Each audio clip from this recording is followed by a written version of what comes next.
रह गया क्या? अपनों को खोने का दर्द।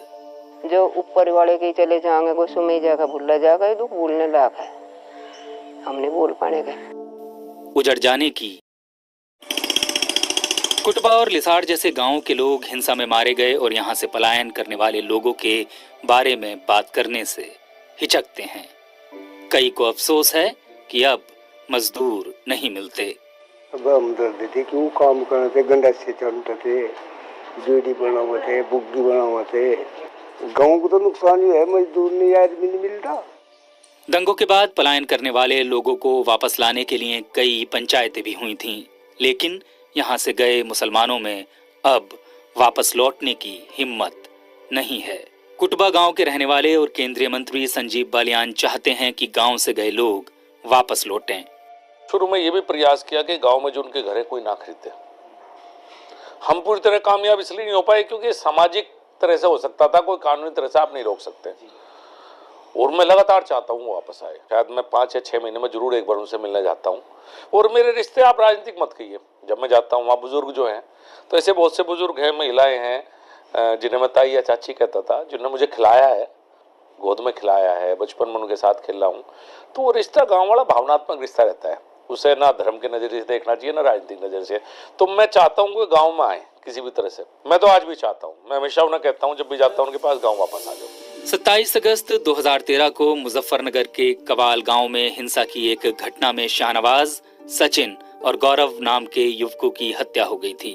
ये एक आपराधिक घटना थी, लेकिन मुसलमान और जाट युवकों की हत्या ने इलाके में तनाव पैदा कर दिया। कई महापंचायतें हुई और आक्रोश बढ़ता गया। 7 सितंबर 2013 को हुई एक महापंचायत के बाद बड़े पैमाने पर हिंसक घटनाएं हुई।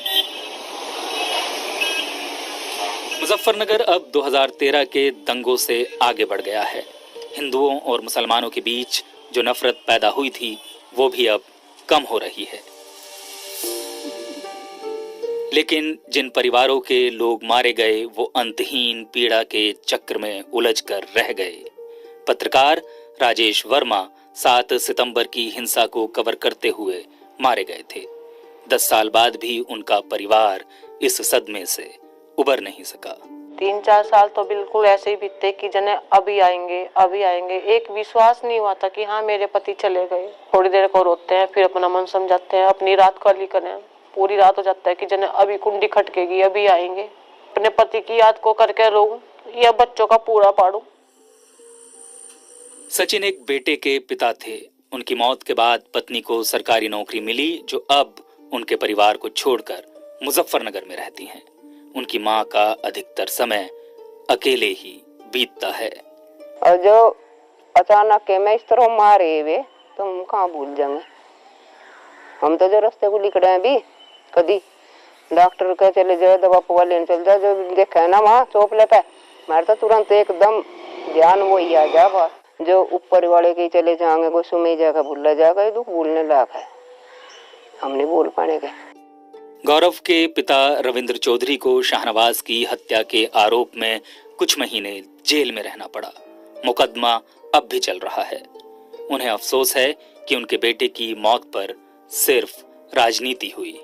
इन मामलों में परिवार तो उजड़ी जा, भाई कमाई का साधन बंद हो जा, रोज कचहरी के कोर्ट के चक्कर काटने पड़े, उसमें पैसा लगे, और मानसिक रूप से भी टूट जा आदमी।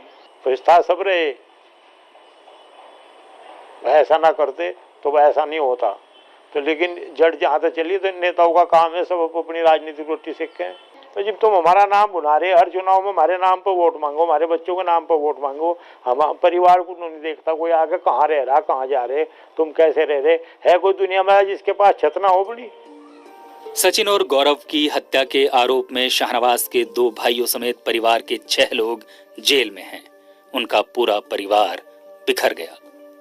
हमारे परिवार से 6 लोग हैं। 6 लोग, 7 एक और 7 है वैसे तो। एक दूसरे परिवार से पूरा परिवार खत्म हो गया, रह गया क्या? सबसे बड़ा अफसोस तो यही है कि भाई बेटा मर गया, जेल चले गए, सुनवाई कोई नहीं। मुजफ्फरनगर दंगों के मामलों में गठित एसआईटी ने 510 मुकदमों की जांच की। इनमें 170 मुकदमे शुरुआती जांच में बंद हो गए। 165 मुकदमों में फाइनल रिपोर्ट लग गई। गिरफ्तार किए गए अधिकतर लोग जमानत पर छूट चुके हैं। सिर्फ 3 मामलों में अब तक अदालत से सजा हुई है। इनमें एक मामला बलात्कार का है, जिसमें 2 दोषियों को उम्र कैद हुई, लेकिन पीड़िता को लगता है कि ये सजा उनके जख्मों को भरने के लिए काफी नहीं है। मैं रोती रही, चिल्लाती रही, उन्होंने मेरी एक न सुनी और भारी भारी से मेरे साथ में रेप किया। तीनों मुलजिमों ने। तब से बहुत बीमार रहती हूँ मैं अब भी बीमार हूँ और मेरे दिमाग में से, जहन में से वो बातें नहीं निकल पाती। मैं भूल नहीं पाई हूँ उसको। जो मैंने जिंदगी जी है, अपना सब कुछ खोया है, मैंने अपना गांव छोड़ा और दुनिया की बेइज्जती भी सुनती हूँ। कोई गलत बोलता है मेरे बारे में कि मतलब ऐसी है या वैसी है, हर तरह की ताने सुनती हूँ। ये सज़ा भी, मुझे तो ऐसा लग रहा कि सज़ा भी कमी है उनके लिए, तो उन्हें तो बस फांसी की सज़ा होनी चाहिए थी। 7 सितंबर को मुजफ्फरनगर के जोली गांव में नहर के पास पंचायत से लौट रही भीड़ और आसपास के गांव के लोगों के बीच टकराव हुआ। इसमें 6 लोग मारे गए, जिनमें 3 हिंदू और 3 मुसलमान थे। टकराव के समय चाय की दुकान चलाने वाले रामपाल प्रजापति वहीं थे। हमने देखा कि यहाँ मारकाट हो रही है और आदमी चढ़ रहे हैं गाँव के, और यहाँ मारकाट थी। 2-3 आदमी थे, इसमें गे रखे थे, मार के 3 आदमी मरे थे यहाँ और आगे मरे थे पप्पा के पास। आपने क्या किया उस दिन? हम क्या करते, हम तो बढ़िया, ये मियाँ लोग नाचते तो हमें कौन बचा रहा था। ये बचा के हमें अपने खेतों में ले गए, अपना वहाँ से अपने घर चले गए। उसी दिन लताफत, मोहम्मद नजर और तमरेज ट्रैक्टर खरीद कर लौट रहे थे। हिंसक भीड़ ने लताफत और नजर की हत्या कर दी। तमरेज किसी तरह जान बचाकर भागे। ये याद है जी, भोपे की तरफ से आ रहे थे, इधर से जा रहे थे जी, वहाँ से रैली में से लौट रहे थे वापसी, तो हम उधर से आ रहे थे। एक बाइक थी, एक पीछे ट्रैक्टर था, एक लड़का चला रहा था और मैं पीछे बैठा था।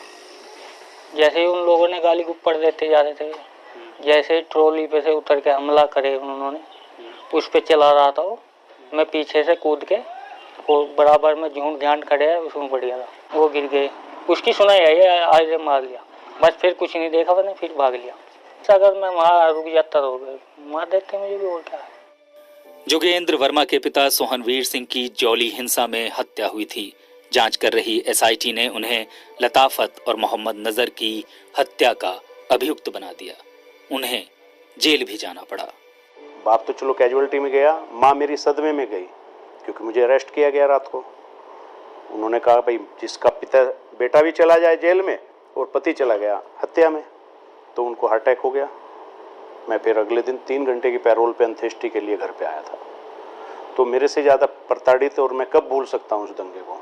हर 2 घंटे बाद में एक नया टेलर खड़ा होता था। उस समय का मंजर अगर याद करते हैं तो पता चला कि वहाँ पे झगड़ा हो गया।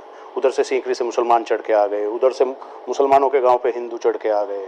ये सारी चीज़ें सुनने को हर 2-2 घंटे बाद नई नई ताज़ी खबरें मिलती थी। लताफत के भाई गयूर मानते हैं कि उनके रिश्तेदारों के खिलाफ रिपोर्ट हुई थी, इसलिए उन्होंने भी हिंदू मृतकों के परिजनों के नाम रिपोर्ट लिखा दी। अब उन्होंने अदालत के बाहर सुलह भी कर ली है। कुछ कहा नहीं, किसी से राड़ नहीं, दंगा नहीं था, कुछ नहीं था, मार दिया तो रास्ते में चलते हुए मार दिया। जैसो उन्होंने हमारे नामजद करी ऐसे ही हमने उनके नामजद कर दी। हमें ऐसा पता लगा जब उन्होंने हमारे रिश्तेदारों पर रिपोर्ट करी, हमने उन पर रिपोर्ट कर दी। दंगे वालों ने हमारे जो रैली में से जा रहे थे कवाल से, आपने रिपोर्ट किसी और को? जैसे हमारे पे हुई ऐसे ही हमने कर दी। इंसाफ तो ये होता है, जिनने मारा वो भुगते खुद इस चीज को। जिन्होंने मारे वे भुगते। उनका तो आपको भी नहीं पता? नहीं, हमें भी नहीं पता कितने मारे, और अब तो इन्होंने ही मारे जिनके नामजद कर रखी है हमने। तब तो आपका फैसला हो चुका है ना? जी हमारा तो फैसला हो गया उनसे विचारों से। तो अब मुकदमा नहीं चलेगा ना। एसआईटी ने जोली में मारे गए ब्रिजपाल और अजय की हत्या के मुकदमे में सैयद मंजर जैदी को घटना के 2 साल बाद अभियुक्त बनाया था। वो अपने आप को बेगुनाह मानते हैं। जैदी दावा करते हैं कि जिन लोगों की हत्या का मुकदमा हूँ, दोनों के घर पे जाता हूँ, उनसे बातचीत भी करता हूँ। लगभग 20 से 25 दिन मैं जेल में रहा हूँ। उसके बाद जमानत हो गई है। आज भी तारीख पे जाते रहते हैं। जो हमारा मान सम्मान था, हमें खुद को भी एक गिल्टी फील होता है कि हम एक दंगे के शिकार में आ चुके हैं, उसकी लाइन में खड़े हो गए हैं। जो करने वाले थे वे तो साफ गए। दंगों के दौरान हुई हत्याओं के मुकदमों की पड़ताल करने पर पता चलता है कि अधिकतर मामलों में काउंटर एफआईआर की गईं, ताकि आगे चलकर अदालत के बाहर समझौते हो सकें। शाहनवाज की हत्या के मामले में सचिन और गौरव के परिवार के 6 लोग जेल गए, जो अब जमानत पर हैं। जेल जा चुके देवेंद्र को लगता है कि उनके परिवार के नाम पर सिर्फ राजनीति हुई। राजनीति तो इन्होंने सारी करी है, राजनीति करी है। हमारा तो नाश ही हो गया। और भाई इन्होंने तो करा कुछ नहीं, और सरकार इन्होंने बड़े हमारे नाम पे बना ली। कुटबा और लिसाड़ में हुए हत्याकांडों में भी पंचायतों के बाद सुलह हो गई। कुटबा के मुकदमे में गवाही दे रहे अख्तर कहते हैं वो अदालत में सिर्फ दस्तखत करने जाते हैं। दबाव कुछ नहीं है, 5 गांवों का फैसला है। ये 5 की गवाही चल रही है। वे हमारे माफी कर रहे हैं, हम उनके माफी कर रहे हैं। आज बात तो कोई वैसे नहीं करते ना, जो हाँ भाई कैसे हुआ ना, कुछ नहीं हुई, बस अपना वहाँ दस्तखत करवा उनटे, चल भाई फोटो ले ले, आधार कार्ड। आपसे किसी ने नहीं पूछा आज तक सुनवाई के दौरान जब आप गए कि क्या हुआ था, आपने क्या देखा? ना कुछ नहीं पूछा, जब वहाँ गवाही भी ना किसी ने। जज के यहाँ से कोई वो नहीं है, बस जाओ अपना गवाही के बारे में कुछ नहीं पूछा, भाई कैसे दंगा होया, क्या होया। केंद्रीय मंत्री संजीव बालियान मानते हैं कि वो मुकदमों में सुलह कराने में अहम भूमिका निभा रहे हैं। तो ज्यादातर मामलों में फैसले हो चुके जो हमने आपस में बैठ के सामाजिक तौर तरीके से हम सब लोगों ने किया, उसमें दोनों पक्षों की ही भूमिका रही। और ज्यादातर फैसलों में मैं स्वयं बैठा हूँ, तो मुझे लगता है 95% फैसले हो चुके हैं।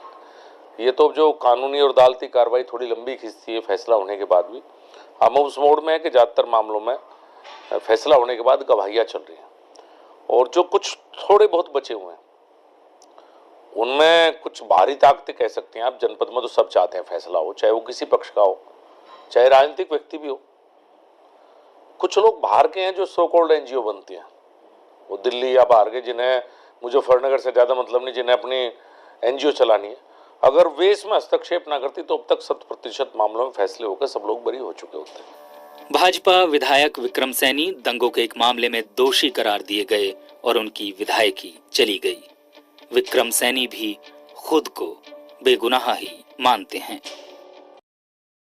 दोस्तों 300 से भी ज्यादा कंपनीज को मैं ट्रेनिंग दे चुका हूं और आज 2024 में जहां जाओ वहां कानून भी है पता नहीं कैसा। हम तो बेफिक्र थे कि ना कर ना डर, हमें सजा ही नहीं होगी। और कोई गवाह भी नहीं था पुलिस के अलावा। मेरे गांव का कोई भी हिंदू मुसलमान एक दूसरे के खिलाफ गवाह भी नहीं था, जो थी पुलिस थी। और वे लोग बच गए जिन्होंने सिर फोड़े, जिनके सिर फुटे, और वे लोग फंस गए जो थे ही नहीं, जिनको घर से उठाया गया, जैसे मैं खुद हूँ। इन दिनों अदालत में मुजफ्फरनगर दंगों से जुड़े कई मामलों में गवाही चल रही है।